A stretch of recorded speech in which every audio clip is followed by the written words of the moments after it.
اللہ من الشیطان الرجیم بسم اللہ الرحمن الرحیم اللہم صلی وسلم وبارک علی سیدنا مولانا محمد عبدک ورسولک ونبیک وحبیبک الامی وعلی آلہ وصحبہ وبارک وسلم علیہ۔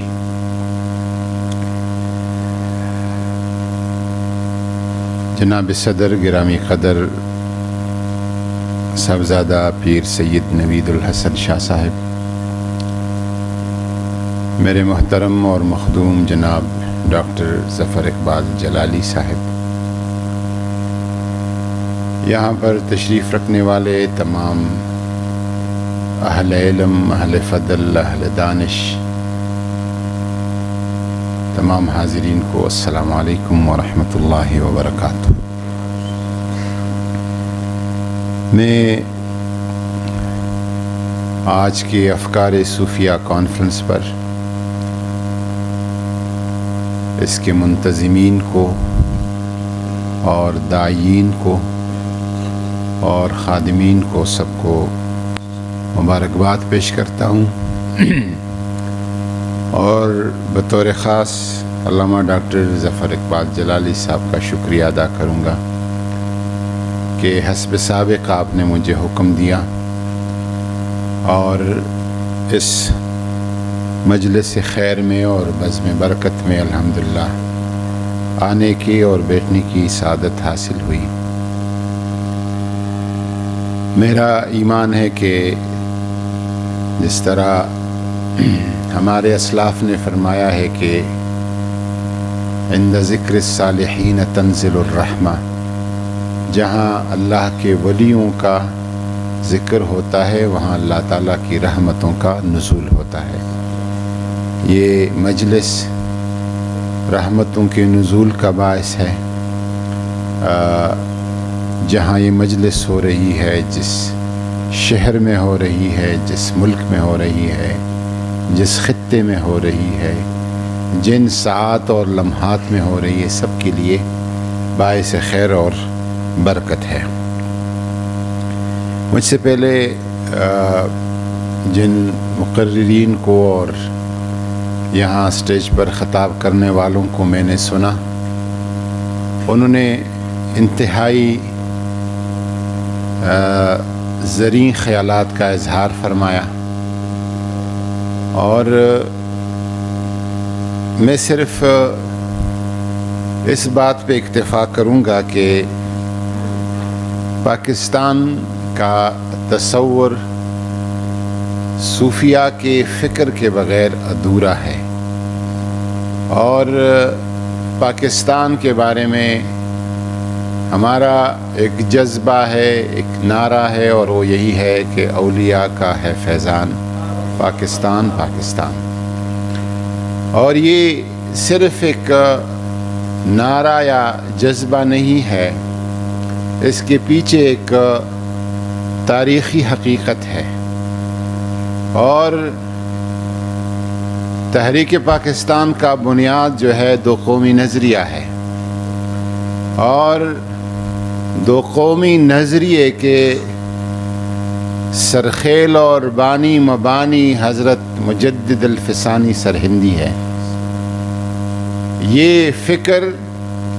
اسلامیان ہند کو مجدد صاحب نے دیا کہ آپ ایک الگ قوم ہے اور ہندو ایک الگ قوم ہے، اور آپ کی شناخت الگ ہے اور ان کی شناخت الگ ہے، اور جو اولیاء اللہ بات کرتے ہیں وہ پتھر کی لکیر ہوتی ہے۔ پھر اس کے بعد بنارس میں سنی کانفرنس میں تمام بر صغیر پاک و ہند کے علماء و مشائخ نے ببانگ دہل یہ اعلان کیا کہ اگر قائد اعظم محمد علی جناح اور اس کا ٹیم پاکستان مسلم لیگ قیام پاکستان کے نعرے سے دستبردار ہوتی ہے تو بنارس کے کانفرنس کے صوفیاء دستبردار نہیں ہوں گے، اور اس نے مجدد کے اس نظریے اور سوچ کو ثابت کیا، اور آج ہندوستان کے جو حالات ہیں جہاں مسلمانوں کے ساتھ ظلم، بربریت، ریاستی جبر کا انتہا دیکھنے کو مل رہا ہے، تو آج میرا یقین مجدد کی اس سوچ اور فکر پر اور پختہ ہو گیا ہے، اور انہیں جو نظریہ دیا، جو سوچ دیا، اور جس کو قائد اعظم محمد علی جناح نے پاکستان کی تحریک کے شکل میں یہ کارنامہ سر انجام دیا، تو میں سمجھتا ہوں کہ ان لوگوں کا خیال ٹھیک تھا، اور ان کے ساتھ دینے والوں کی سیاست جو تھی اس کی درست سمت تھی، وہ غلط سمت میں نہیں تھی۔ مجھے آج پاکستان کے وجود پر اور یقین جو ہے مستحکم ہو رہا ہے جب ہندوستان میں مسلمانوں کی حالت زار کو ہم دیکھتے ہیں۔ جو بکی شریف کا اور بکی شریف کا جہاں سے نسبت ہے، یہاں کا جو تصوف ہے، یہ تصوف وہ تصوف ہے جو قرآن اور سنت کا معمور اور قرآن و سنت کا خلاصہ اور مغز اور نچوڑ تصوف ہے۔ یہ کوئی من گڑت اپنے آپ سے بنایا گیا تصوف نہیں ہے، جو تصوف کے نام پہ جو بھی کرو وہ ٹھیک ہے، نہیں۔ سیدنا شیخ عبد القادر جیلانی رضی اللہ تعالیٰ عنہ نے اپنے مریدوں کو کہا تھا، وَجَعْلِ الْكِتَابَ وَالسُّنَّةَ جَنَاحَيْكَ وَطُرْ بِهِمَا إِلَى اللَّهِ، میری مریدوں، قرآن اور سنت کو اپنے دو پر بناؤ، دو بازو بناؤ، وَطُرْ بِهِمَا إِلَى اللَّهِ، اور اللہ کی طرف جو آپ کی پرواز ہے اس کے ذریعے سے، قرآن و سنت کے ذریعے سے وہ پرواز کر لو۔ یہی تصوف، یہی طریقت، یہی سلوک، یہی پیری مریدی جو بکی شریف جس کی طرف آپ کو اور ہم کو بلاتی ہے۔ میں ایک گزارش کروں گا اور پھر اجازت لے لوں گا، اور تصوف جس چیز کی طرف ہمیں بلاتا ہے، افکار صوفیہ جس بات کی طرف ہمیں بلاتی ہے، وہ ہے عظیم انسانی اخلاق۔ انسانیت اور انسانی اخلاق کے بغیر تصوف کا جو تصور اور سوچ اور خیال ہے وہ مفقود ہے۔ کسی سے پوچھا گیا کہ تصوف کیا ہے، تو اس نے فرمایا، اس صوفی نے، کہ التصوف کلہ اخلاق، تصوف تمام تر اخلاق، عمدہ اخلاق کا نام ہے۔ فمن تفوق علیک بالاخلاق فقد تفوق علیک بالتصوف، جو اخلاق میں آپ سے عالی مرتبہ پر ہے وہ تصوف میں بھی آپ سے عالی مرتبہ پر ہے۔ تصوف مرتبہ صرف جبہ، دستار، کسی مخصوص لباس، بڑی داڑھی، 500 یا 1000 تسبیح، اس کا نام نہیں ہے۔ تصوف اعلیٰ ترین اخلاق کا نام ہے۔ جس کے ساتھ اعلیٰ ترین اخلاق تھے وہ کامل اور مکمل صوفی ہے۔ ہمیں اپنی خانقاہی نظام میں، اور یہ جو خانقاہی نظام نے ابھی تک کام کیا ہے وہ تربیت کا کام کیا ہے۔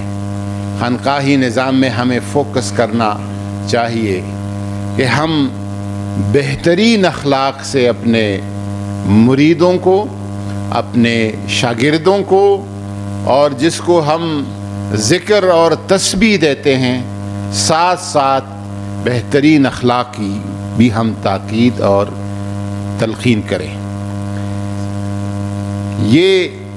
ابھی ڈاکٹر باب روان صاحب نے ایک طرف اشارہ کیا کہ بطور خاص سب کنٹیننٹ میں بر صغیر پاک و ہند میں یا سنٹرل ایشیا میں اسلام اگر آیا ہے تو اسلام جنگجوؤں اور کوئی لڑائیوں کی وجہ سے نہیں آیا ہے. یہاں جو اسلام پھیلا ہے یہ محبت کی تعلیم دینے والوں نے پھیلایا ہے. یہاں پر جو اسلام پھیلا ہے وہ خواجہ معین الدین چشتی اجمیری رحمۃ اللہ علیہ کے فیضان سے پھیلا ہے. جب وہ تشریف لائے ہندوستان میں تو ہر طرف شرک اور کفر کا اندھیرا تھا، اور جب وہ دنیا سے رخصت ہو گئے تو 90 لاکھ مشرکین کو وہ توحید کی طرف لا چکے تھے. کوئی کسی کا ہاتھ نہیں کاٹا، کسی کا پاؤں نہیں کاٹا، کسی کا کان نہیں کاٹا، کسی کا سر نہیں کاٹا، کسی کو ایک کانٹا بھی نہیں چبھا، اور اپنی تعلیم اور کردار سے اس کے ساتھ دسترخوان پر ہندو بھی بیٹھے رہے، مسلمان بھی بیٹھے رہے، مسیحی بھی بیٹھے رہے، سکھ بھی بیٹھے رہے، اور انہوں نے بولا بہت کم. مسئلہ ہمارا ہے کہ ہم بولتے زیادہ ہیں اور اپنی عمل اور کردار سے دکھاتے کم ہیں. انہوں نے بولا کم لیکن اپنے عمل اور کردار سے دکھایا کہ موحد کون ہوتا ہے اور مسلمان کون ہوتا ہے، اور اس کا نقش لوگوں پہ ہوا اور لوگ مسلمان اور مومن ہو گئے. تصوف، اور یہ صرف ہندوستان کی تاریخ میرا ایک سوچ ہے اور ایک فکر ہے، ممکن ہے کوئی اس سے اختلاف کر لے. اسلام جدھر بھی پھیلا ہے، اسلام نے جب وہ مصر کی طرف گیا ہے یا ہندوستان کی طرف آ گیا ہے